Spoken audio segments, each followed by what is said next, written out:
Vous avez été plus d'une centaine venus communier avec lui sur cette scène devenue mythique. C'est le grand mal.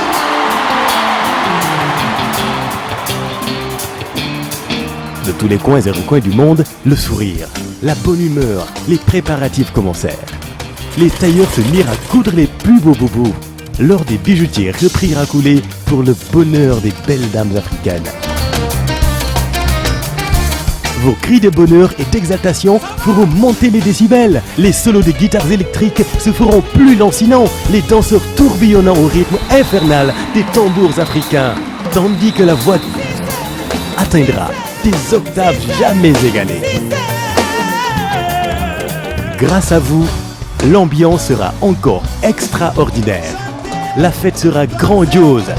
Bougez, tirez, chantez, dansez. Vous, Youssou N'Dour, le Super Étoile et Bercy, c'est déjà 17 ans de bonheur partagé. Merci.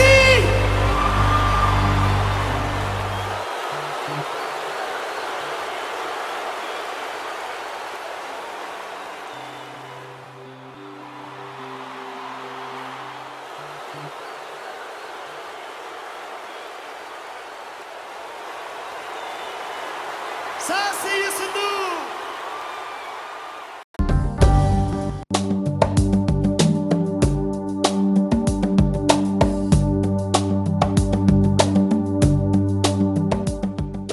Mesdames et messieurs, bonsoir. C'est parti pour la grande édition du soir. Les titres: Oumar Diallo prend fonction à la tête de la direction générale de la douane. L'inspecteur général d'État appelle ses collègues à la responsabilité et à une franche collaboration.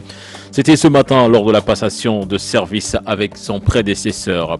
Organisations paysannes, société civile et spécialistes du foncier plaident pour la validation du processus de la réforme foncière. Selon eux, l'accaparement des terres continue de créer des tensions, d'où l'urgence de la situation. Célébration ce mardi de la journée internationale de l'auteur africain. Des écrivains du continent à Dakar prônent une union de l'Afrique pour un rayonnement de la culture. Le journal du Magal, c'est un fin de journal, mais nous allons de ce pas à tout bas retrouver à Chérif Dia pour le sommaire. Chérif Dia, bonsoir. Bonsoir, cher Tidiane Diao. Alors, est-ce qu'on peut avoir le menu qui nous attend pour ce soir? Oui, Diao, à 24 heures de la célébration du Grand Magal de Touba, le bilan des victimes des accidents de la route s'alourdit. De 30 hier, il est passé aujourd'hui à 40 victimes selon la Brigade nationale des sapeurs-pompiers. Vous aurez les réactions du porte-parole du Khalife général des Mourides, Serigne Bass Abdou Khadr Mbacké, mais également des transporteurs sur les véritables causes de ce décompte macabre. Nous aurons même en fin d'édition un invité sur ce plateau. Il s'agit du commandant Cheikh Tine de la Brigade nationale des sapeurs-pompiers. Bonsoir mon commandant. Bonsoir. Consommation, la Fédération nationale des boulangers promet un approvisionnement correct en pain à Touba pendant toute la période du Magal, mais à cause des conditions atmosphériques, les conseils plutôt du médecin-chef de district aux asthmatiques, il leur conseille d'utiliser des cache-nez, mais également leurs médicaments pour éviter des complications. Le développement de tous ces titres, c'est tout de suite après vous, cher Tidiane Diao. Merci, Chérif Dia. Donc, rendez-vous dans une vingtaine de minutes.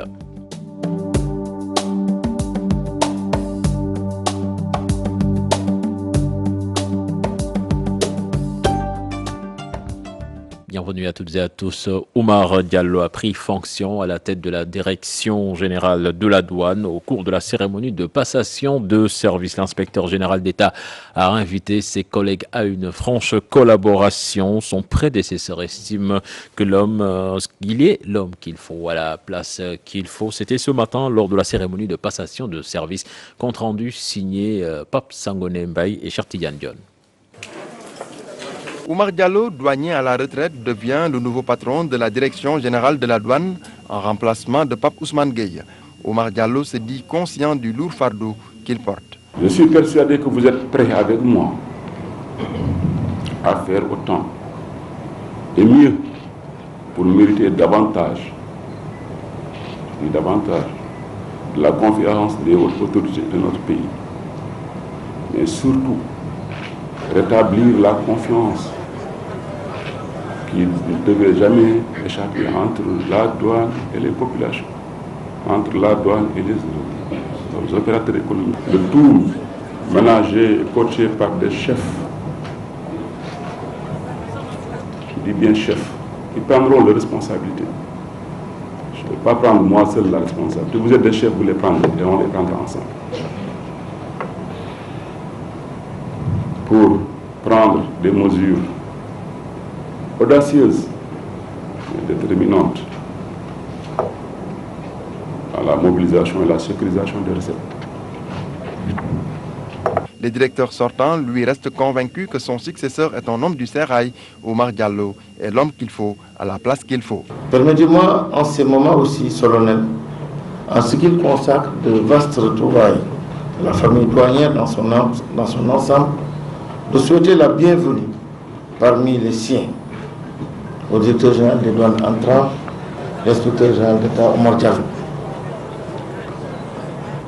Monsieur le directeur général, cette famille est la vôtre, car en votre qualité d'inspecteur des douanes de classe exceptionnelle, vous avez eu à exercer par le passé d'importantes responsabilités. Aujourd'hui, le maître des lieux se fixe comme objectif la transparence dans les opérations douanières, un commandement rigoureux dans les rangs de la douane. Oumar Diallo compte mettre un accent particulier sur le renforcement de la discipline hiérarchique dans la corporation.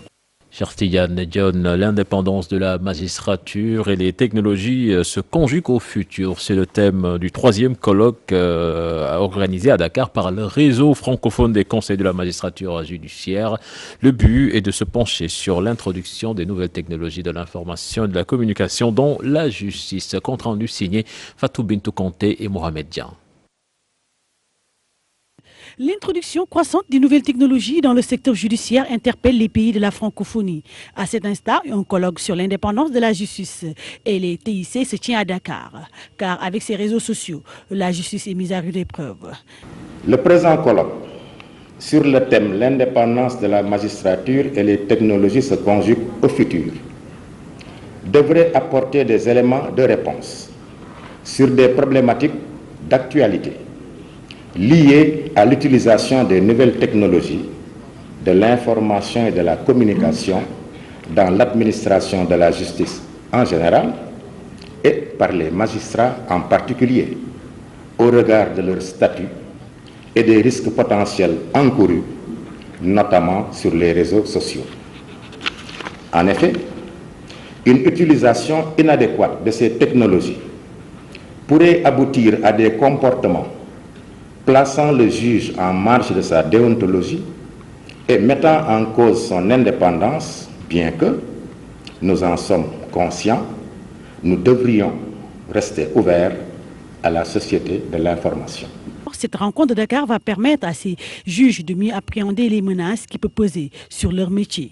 Plus réunis à Dakar pour traiter de ce sujet à travers les garanties qu'il faut reconnaître aux citoyens pour le préserver des menaces nouvelles que font peser sur le magistrat d'aujourd'hui les technologies nouvelles.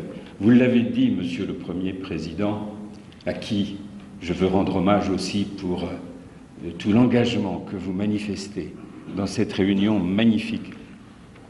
Vous l'avez dit, Monsieur le Premier Président,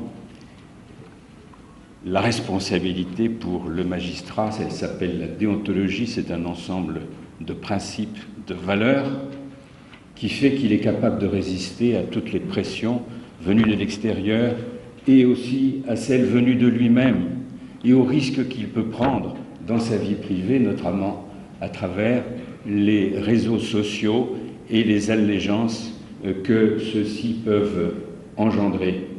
Et puis il y a ce sujet extraordinaire qui est à même de bouleverser l'administration moderne de la justice, qui est ce qu'on appelle l'open data. Pour le ministre de la Justice, garde des Sceaux, il devient impératif pour la promotion de l'état de droit que les pays francophones se penchent sur la question des nouvelles technologies qui commencent à prendre des proportions. Le thème d'aujourd'hui est l'importance des TIC en droit. On a vu que les TIC ont influencé le droit. Maintenant, les réseaux sociaux sont développés. On en parle beaucoup. Il y a les cybercriminalités. Tout cela, c'est des thèmes à développer. Conscient de ce que la nouvelle technologie peut apporter à l'indépendance de la justice, ces 18 pays francophones vont essayer pendant 2 jours d'apporter des réponses à tant de questionnements. Fatou Bintou Conté, Dakar abrite depuis hier un colloque sur la santé, un événement qui se tient donc sur 2 jours. Il s'agit d'identifier les besoins des populations en matière de santé. Les spécialistes pensent qu'il est temps que le secteur privé et public travaillent ensemble pour atteindre les objectifs fixés. Le défaut de financement, un défi à relever. Nous écoutons les explications du docteur Ardo Babouba, président de l'Alliance du secteur privé de la santé du Sénégal. Il est interrogé par Maïmouna Ndiaye et Moudou Diop. Aujourd'hui, l'atteinte des objectifs en santé pour nos pays est difficile pour les États. Ils ne peuvent pas tout faire et ils ont besoin de l'appui du secteur privé pour y arriver, tout comme le secteur privé a besoin de l'État pour l'aider à se développer. Il faut renforcer la relation avec les États. Il faut pouvoir porter cela au niveau institutionnel, notamment l'Organisation ouest-africaine de la santé, l'Organisation mondiale de la santé, parce qu'il y a un certain nombre d'obstacles qui font que le secteur privé ne peut pas s'exprimer autant qu'il aurait dû, à cause notamment de règles, de lois qu'il faut transformer, à cause d'une méconnaissance de ce secteur, il faut l'identifier, et à cause aussi souvent du déficit de financement. Je vous l'annonçais dans les titres, dissolution de la Commission nationale de la réforme foncière. Les organisations paysannes, la société civile et les spécialistes du foncier montent au créneau pour dénoncer. Pour eux, l'accaparement des terres continue de créer des tensions. Ils interpellent l'État du Sénégal pour la validation du processus de la réforme foncière. C'était au cours d'un atelier national d'échange de la société civile sur la gouvernance foncière au Sénégal. Les détails dans cet élément signé Cheikh Anta Diop et Seylatia.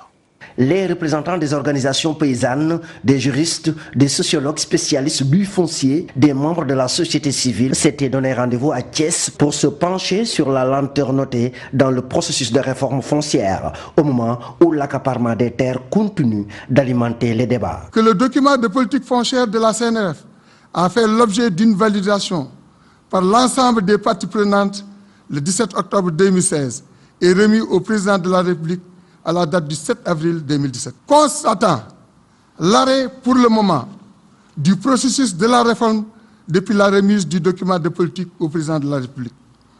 Constatant et que par décret du 16 mai 2017, la CNRF a été dissoute, plongeant ainsi le processus dans une incertitude profonde alors que les problèmes de gouvernance foncière qui avaient rendu nécessaire la réforme sont toujours d'actualité et s'accentuent davantage. Face à cette situation d'inquiétude et de précarité sociale pour les communautés paysannes, le cadre de réflexion et d'action sur le foncier au Sénégal interpelle ainsi le chef de l'État à prendre des mesures urgentes pour l'application des conclusions de la Commission nationale de réforme foncière. Convaincu de la nécessité de parachever la réforme pour un développement économique et social durable de notre pays, le CRAF sollicite la bienveillance de son Excellence le Président de la République du Sénégal à relancer le processus et à permettre son bon déroulement jusqu'à sa finalisation conformément à la volonté réelle qu'il a toujours affichée pour cette réforme.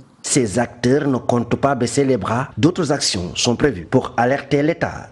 Cheikh Anta Diop, les fortes attentes des populations de Keur Momar par rapport à la 3e usine de traitement d'eau qui sera construite dans cette localité. En effet, il a été constaté qu'avec la première usine implantée dans la zone depuis 2002, les populations n'ont presque rien bénéficié. Mais aujourd'hui, l'espoir est permis, nous dit Tchernofal. Les besoins fonciers pour la construction de la 3e usine de traitement d'eau de Keur Momar Sarr s'évaluent à 150 hectares.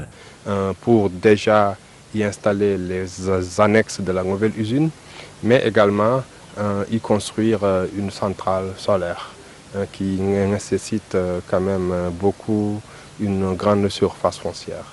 Une assiette foncière que la municipalité doit affecter à la société qui s'engage à accompagner la commune dans plusieurs domaines. Nous avons l'obligation, et ce sont ces instructions que nous avons reçues du président de la République, relayées par M. le ministre de l'Hydraulique, d'accompagner les populations.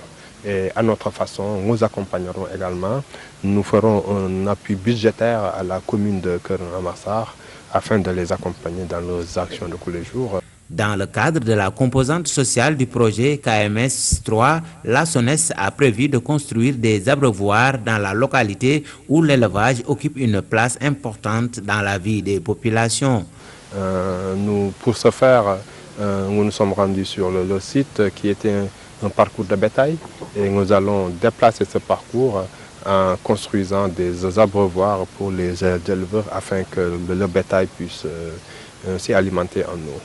Dans le domaine de l'éducation aussi, des actions ont été prévues. Et sur le volet de l'accompagnement social, il a été prévu d'accompagner aussi le lycée de Keur-Massar en termes d'infrastructure. Et je pense que ce qui a été retenu, et le docteur a donné son accord de principe. Une délégation de la Société nationale des eaux du Sénégal était à Louga dans le cadre de la mise en œuvre du projet de construction de la 3e. Les écrivains africains pour l'unité du continent, une union qui passe forcément par la culture, d'où l'urgence de poser des actions fortes pour un rayonnement de la culture en Afrique. La journée internationale de l'écrivain africain a été célébrée ce 7 novembre en présence du ministre de la Culture. Les détails avec Fatou Kinedem et Pape Sangone Mbaye. Monsieur le Président. La littérature, ciment de l'unité africaine, un thème, une alerte pour les hommes de lettres, pionniers des indépendances, acteurs pour une Afrique unie. Quand les pays africains ont été à l'indépendance, il y a eu une multitude de nationalités en Afrique et cela a entraîné une dislocation de cette grande littérature africaine. Maintenant, 50 ans après les indépendances, 57 ans après les indépendances, il faudrait qu'on reconsidère cette option qui était à l'origine. Parce que c'est ensemble qu'ils étaient, c'est ensemble qu'ils ont combattu la colonisation et c'est ensemble que nous avons accédé à l'indépendance. Puisque nous les écrivains, nous nous inscrivons aussi dans la bataille pour l'unité de l'Afrique, nous disons la littérature, ciment de l'unité africaine. La journée internationale de l'écrivain africain, occasion pour les acteurs de lancer un message fort à l'endroit des jeunes écrivains. Ce qui est difficile aussi, c'est que nous sommes en Afrique et les Africains n'aiment pas trop qu'on critique, qu'on dise du mal de ce qu'ils ont produit. Et surtout pour un jeune écrivain, il croit avoir créé. Bien sûr, il y a des choses à critiquer. Forcément, une œuvre, une première œuvre a des problèmes. Il faut accepter qu'on vous dise, c'est pas bon ici, recommencez là. Ça, c'est du travail. Nous sommes passés par là. Il est aussi prévu la collecte du patrimoine national initiée par le président poète Léopold Sédar Senghor de 1968 à 1980. Ces rencontres sont à renforcer selon les écrivains. Ainsi, les problèmes de l'Afrique seront mieux débattus. Prévoir un complexes culturels régionaux. On a prévu de mettre en place des complexes culturels régionaux pour booster la culture. Plus de 4 milliards ont été débloqués pour les livres, le cinéma, la culture urbaine, en plus du budget dégagé pour les centres culturels religieux. Cinéma, culture urbaine, artistes, il est aussi prévu la collecte du patrimoine national initiée par le président poète Léopold Sédar Senghor de 1968 à 1980. Ces rencontres sont à renforcer selon les écrivains. Ainsi, les problèmes de l'Afrique seront mieux débattus. Fatou Kinedem, le gouvernement du Sénégal exprime sa grave préoccupation suite au tir d'un missile balistique sur le territoire saoudien dans la nuit du 3 au 4 novembre 2017. Le Sénégal déplore et condamne fermement cet acte d'agression caractérisé qui porte atteinte aux règles du droit international et au principe de coexistence pacifique des États. Un communiqué signé Maître Sidiki Kaba, ministre des Affaires étrangères des Sénégalais et des Sénégalais de l'extérieur. Nous parlons à présent de la finale du tournoi international de Louga, délocalisé à Ziguinchor, qui s'est joué au stade Alioune Sitoé Diatta. Il a été remporté par le Jaraaf de Dakar, qui a battu l'équipe gambienne de Port Authority 1-0. Les détails dans cette correspondance signée Boubacar Diassi.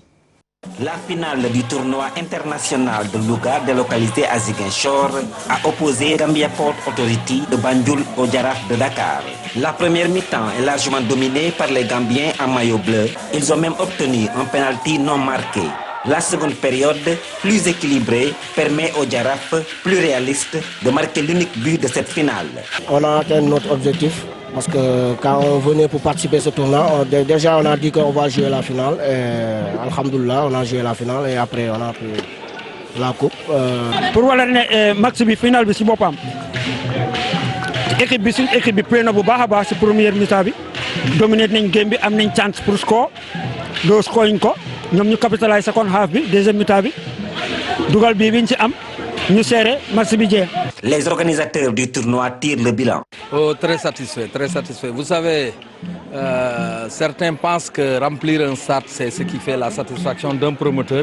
Or non, moi, ce qui me fait vraiment rêver, c'est avoir un beau football et permettre à ces équipes d'être bien en jambes avant le démarrage du championnat, qui était prévu le 18 et qui est décalé d'une semaine. Vous savez, quand on joue un beau football dans ces terrains, on ne peut être satisfait. Les entraîneurs ont eu vraiment un plateau pour tester leurs joueurs, pour tester leurs nouvelles recrues. Moi, je crois que c'est une bonne chose pour eux. Alors, un grand sentiment de satisfaction. Parce que nous, on avait deux objectifs.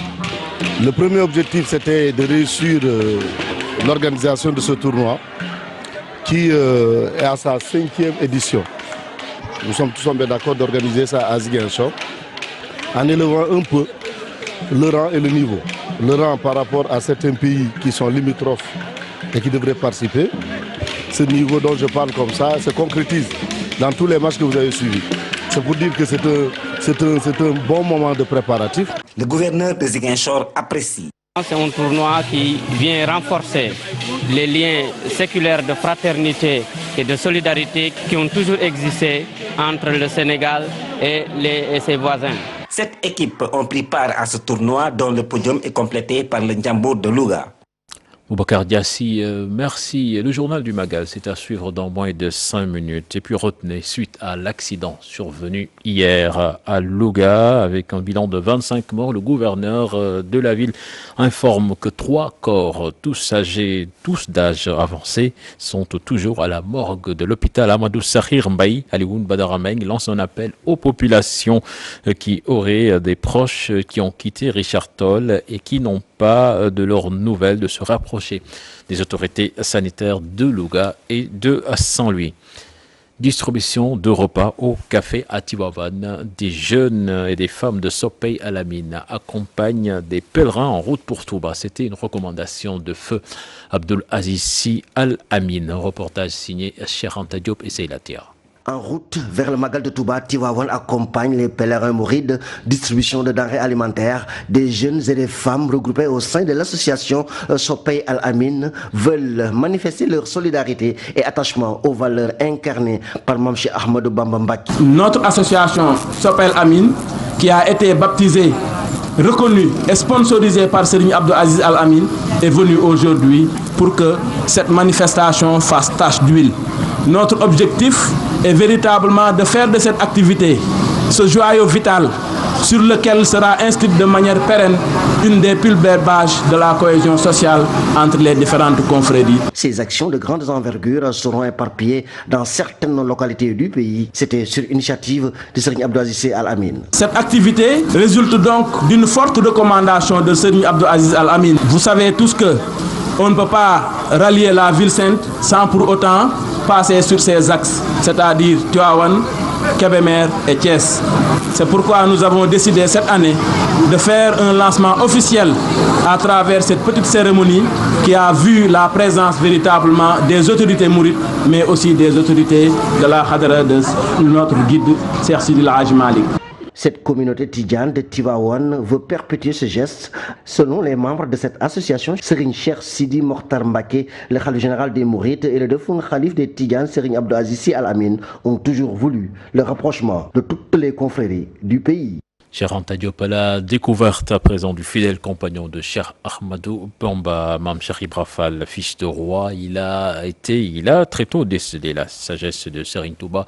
Il s'est mis à son service. Fin diplomate, il a su gérer les masses humaines et rester au chevet de Serigne Touba. Seule la mort a pu séparer les deux grands hommes. Un portrait signé Souleymane Touré.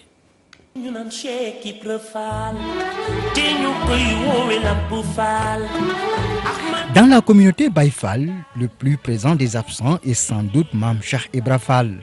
L'homme d'une ascendance royale aura mis son talent au service de son maître, Cheikh Ahmadou Bamba, Khadim Rassoul.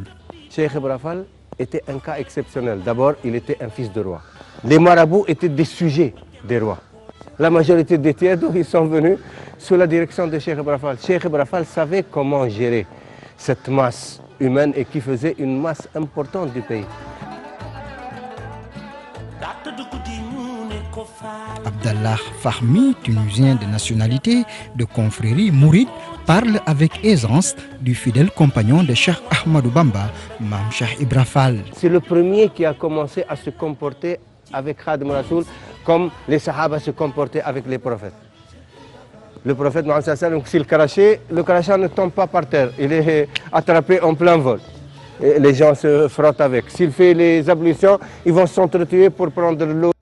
C'était une inspiration, parce que c'était un homme de Dieu, il cherchait Dieu. Il a dit rien ne l'a fait sortir de chez lui que pour trouver un homme de Dieu qui le conduit à Dieu. Il a trouvé Cheikh Ibra Fall, Cheikh Ahmadou Bamba, et là il s'est mis à son service. C'est là qu'il a donné l'impulsion de la khidma. Mame Cheikh Ibra Fall, un homme exceptionnel, un diplomate confirmé. Seule la mort a pu séparer ces deux érudits de Dieu. Au trône des Mbacké et Fall, 5 fils et 2 petits-fils se sont succédés. Un hasard parfait.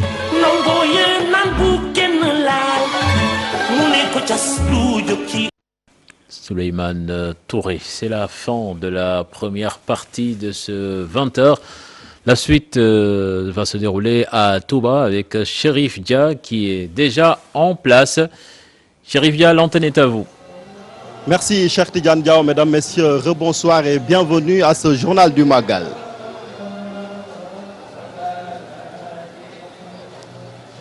Je vous le disais, le bilan des accidents s'est alourdi de 30 morts hier. Il est passé aujourd'hui à 40 selon la brigade nationale des sapeurs-pompiers. Serigne Bass Abdou Khadr Mbacké, le porte-parole du khalife général des Mourides, a déploré le nombre important de victimes d'accidents sur les routes. Le porte-parole a également invité les chauffeurs à plus de responsabilités sur les routes. Il a également envoyé un message de soulagement aux familles des victimes pour qui il a formulé des prières.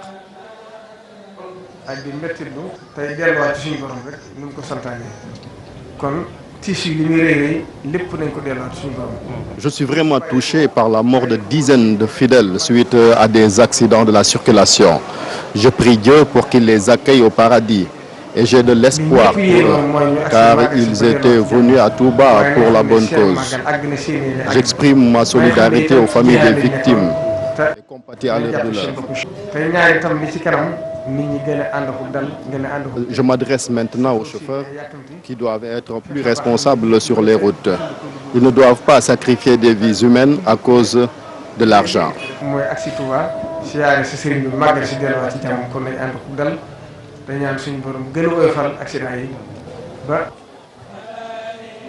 La parole maintenant aux transporteurs. Ils pointent du doigt l'indiscipline de certains de leurs collègues à l'origine des accidents mortels. Pour ces chauffeurs, il est important de passer à l'entretien des véhicules avant leur mise en circulation. Reportage Pape Faragning, Thierno Laurent Mendy. C'est inacceptable, plus de 24 morts dans un seul accident. Pour les chauffeurs, ce drame n'est autre que la conséquence de l'indiscipline dont font montre leurs homologues sur la circulation. Sincèrement, c'est à cause de l'indiscipline des chauffeurs. S'ils étaient corrects, tous ces accidents ne seront pas arrivés. Certains chauffeurs ne courent que pour le profit et c'est dommage. Même si la route est difficile, il estime que ce genre de voyage, il faut nécessairement deux chauffeurs. Deux chauffeurs, c'est mieux et vous pouvez vous relayer si l'un d'eux est fatigué.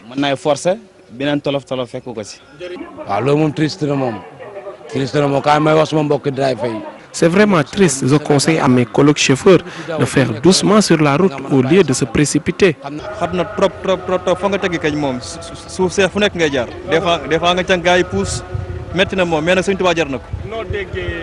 Pour éviter ces accidents mortels, l'entretien des véhicules est obligatoire. Il faut nécessairement réviser les voitures avant d'aller au Grand Magal de Touba. La maintenance est primordiale. Devant ce drame de Sagata, les chauffeurs sont interpellés. Ils sont appelés à rouler doucement pour éviter ces accidents. Le prétexte est tout trouvé pour recevoir notre invité sur le plateau. Il s'agit du commandant Chertine de la brigade nationale des sapeurs-pompiers. Mon commandant, bonsoir. Bonsoir. Alors 40 morts, hein, on ne connaît pas encore au jour du Magal, c'est lourd comme bilan. Affirmatif, ça fait longtemps qu'on n'a pas eu ce bilan, on peut dire que c'est assez lourd quand même. Et la cause, c'est quoi? La cause identifiée à 3 niveaux. D'abord au niveau des infrastructures routières, au niveau également du véhicule et au niveau du conducteur. Donc ces 3 facteurs combinés justement sont les causes identifiées au niveau des accidents. Alors hier, vous nous parlez de 25 morts dans un seul accident. Les 15 autres, dans quelles circonstances ils ont perdu la vie? Oui, c'est toujours les accidents de la route.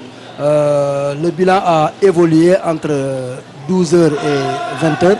À 12h, nous étions à 105 interventions pour 37 cas de décès.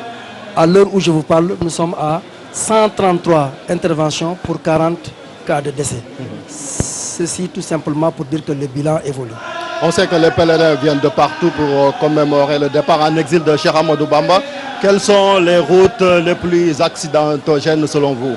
Oui, la brigade nationale des sapeurs-pompiers, pour prévenir justement ces accidents, a déployé un important dispositif composé de 2 échelons. Un premier échelon qui prend en charge les axes routiers menant à Touba et un second échelon qui prend en compte tous les points de convergence au niveau de Touba.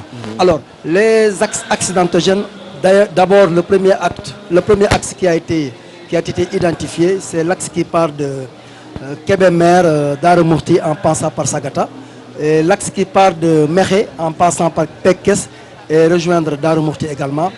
Et puis quand vous prenez l'autre sens, Dakar-Diourbel, et puis le dernier axe c'est Gossas-Touba. Et pourquoi? C'est l'état des routes ou manque de contrôle des véhicules? C'est les 3. L'état des routes, les véhicules et surtout le comportement des conducteurs. Et concernant l'accident d'hier sur cet axe dont vous parlez, c'est-à-dire Louga-Kébémer, on a vu 25 morts sur le coup. Vous étiez sur les lieux du drame. Qu'est-ce que vous avez ressenti d'abord? Je ne parle pas de sapeurs-pompiers, mais aussi en tant qu'individu. Qu'avez-vous ressenti une fois que vous êtes sur les lieux du drame, des corps joncés au sol? Oui, comme tout individu normal, hein, c'est la désolation. C'est la désolation. Il est difficile de voir 25 corps sans vie d'un seul coup.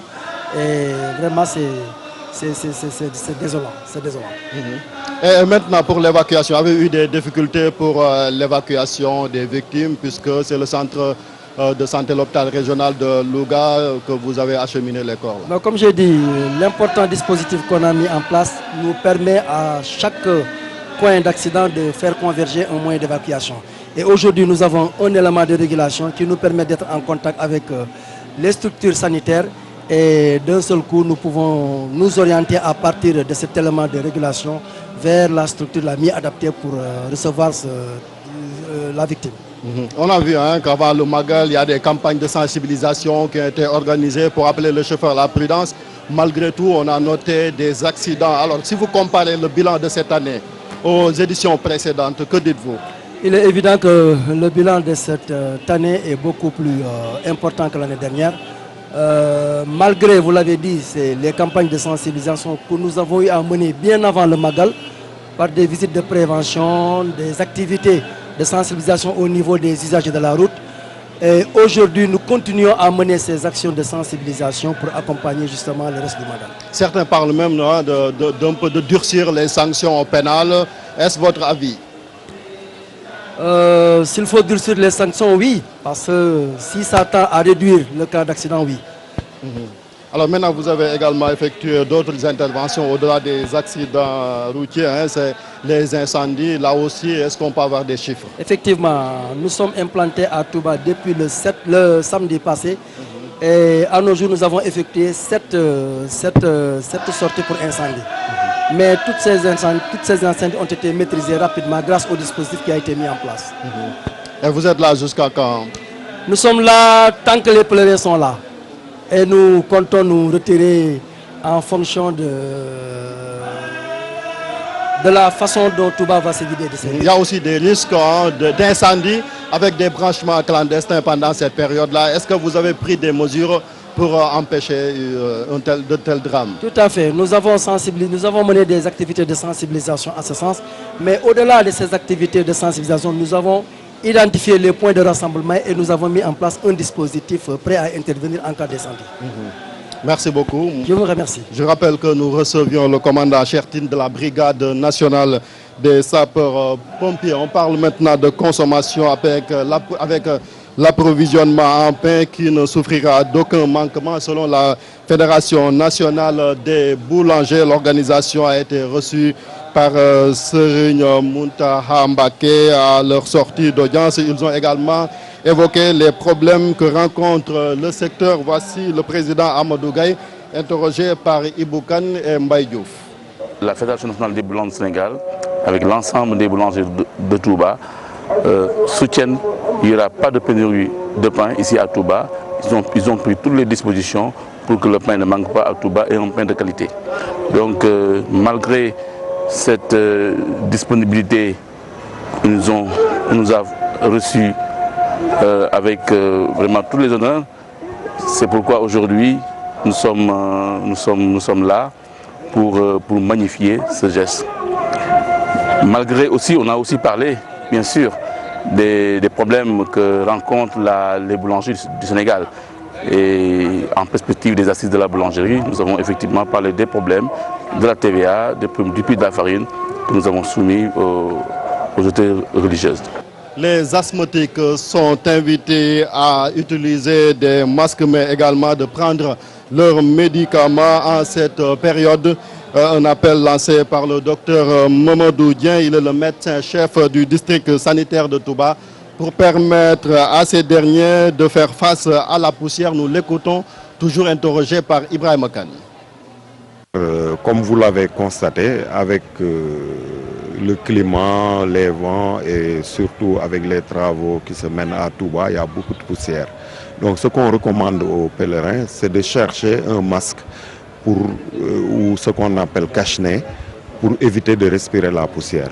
Maintenant, pour les asthmatiques, on leur demande systématiquement de mettre ces cache-nez et de prendre aussi leurs traitements. Il y a des traitements que les asthmatiques doivent prendre, surtout le traitement de fond, et éviter de fréquenter les zones où il y a beaucoup de poussière.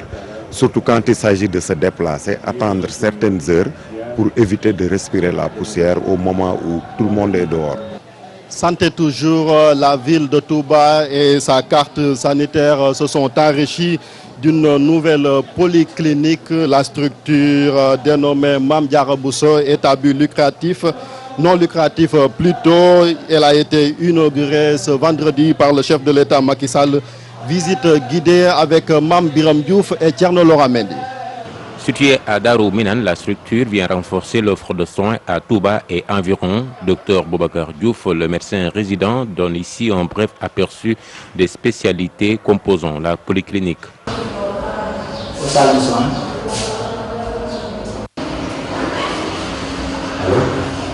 Muy dentaire am lépp luy feebaru bëñ moom moo koy saytu mammographie moo nekk nii donc son importance, c'est de dépister les cancers du sein. En cancer du sein. Si on fait une radio, donc on peut envoyer les résultats sur le champ à un professeur qui est à Dakar, ou bien aux États-Unis, ou bien en Europe. Donc, il interprète les résultats et nous les envoie.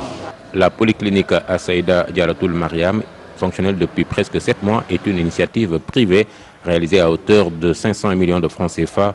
Pour son directeur, faciliter ainsi l'accès aux soins répond à une forte demande des populations. Les consultations sont à 5 000 francs. Donc vous allez me dire que pourquoi 5 000 francs? Parce que l'objectif vraiment de la polyclinique est d'offrir des soins de qualité à moindre coût, parce que n'oubliez pas que nous sommes une structure quand même à but non lucratif. C'est une polyclinique de nature sociale à but non lucratif. Donc l'initiateur du projet est Serigne Issa Mbacké, donc fils cadet de Serigne Bassirou, donc et sous le digal de Serigne Mountakha Bachir. La polyclinique qui devra bientôt bénéficier notamment du programme de couverture maladie universelle, d'une unité de dialyse et d'un générateur d'oxygène grâce à l'appui de l'État, offre d'autres services, on peut citer. Allant de la neurochirurgie, donc de la dermatologie, donc pneumologie, donc même psychiatrie, rhumatologie, nous avons une cardiologie. Ça c'est l'échographie, la powerographie. Le plus important c'est appareil ça permet de nous les montrer. Le scanner c'est dans toute la région, c'est le seul scanner. En procédant à son inauguration vendredi, le président de la République apporte ainsi son soutien mais aussi ses encouragements à cette initiative.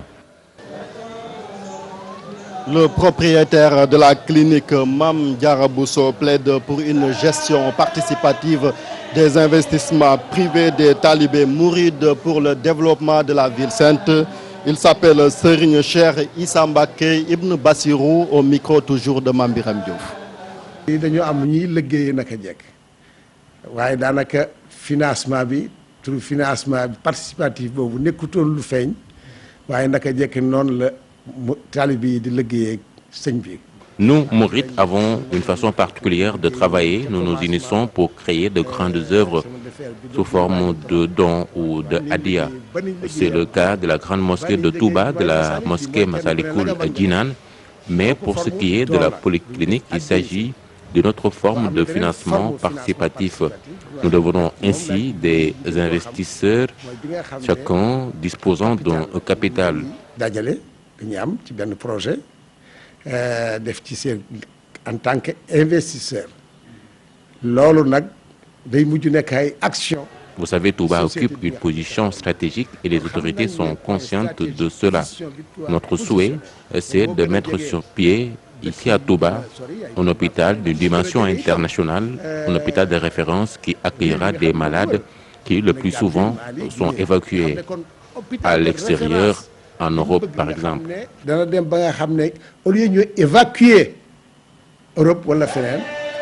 reportage du jour est consacré à l'accueil des pèlerins par les populations locales. Ici à Touba, l'hospitalité n'est pas un vain mot, que ce soit l'hébergement, la restauration, rien n'a été laissé au hasard par les populations pour le confort des milliers de pèlerins venus commémorer le départ en exil de Cheikh Ahmadou Bamba. Reportage Pape Faragning, Thierno Laurent Mendy. Moutons, bœufs, chameaux, toutes ces bêtes pour le berndel, les familles s'organisent pour accueillir les pèlerins avec tout le confort. Nous sommes dans les préparatifs, les poulets sont déjà prêts. Ce soir, on va immoler un mouton avec des oiseaux pour nos hôtes. Nous préparons tous les plats, riz avec viande, de la sauce, rien ne sera laissé en rade. Les moutons, les bœufs, les poulets, tout ça pour bien accueillir les pèlerins. Les fidèles seront bien traités à Touba. Au-delà des berndels, l'hébergement est assuré pour rendre le séjour des pèlerins plus agréable. Tous les habitants de Touba ont cédé donc leurs chambres aux autres pour bien les héberger. Toutes ces bonnes choses pour commémorer le départ en exil du fondateur du mouridisme. Salade de fruits, yépp ci biir. Xam nga Maam Borom Touba woote. Kon Maam Borom Touba woote lépp wala ala daw me. Kon ni ko Sëñ Touba diglé rek Tout cela, c'est pour suivre la recommandation de Serigne Touba. Tous ces hôtes seront bien servis lors du Grand Magal de Touba. Ils seront très contents de leur retour. À quelques heures du Grand Magal, l'INLS est en rade pour assurer le Berndel le jour J. Papa Ragning, merci, mesdames, messieurs, merci à vous aussi de nous avoir suivis. C'est la fin de ce journal du Magal. La suite du programme, c'est en fin de journée avec un direct depuis la résidence Radim Solidaire, une conférence animée par le comité d'organisation. Nous vous tiendrons informés minute par minute de tout ce qui se passera ici à Touba. Je rappelle que c'est demain le jour du Magal qui commémore le départ en exil de Cheikh Ahmadou Bamba. C'était en 1895. Merci et bonsoir.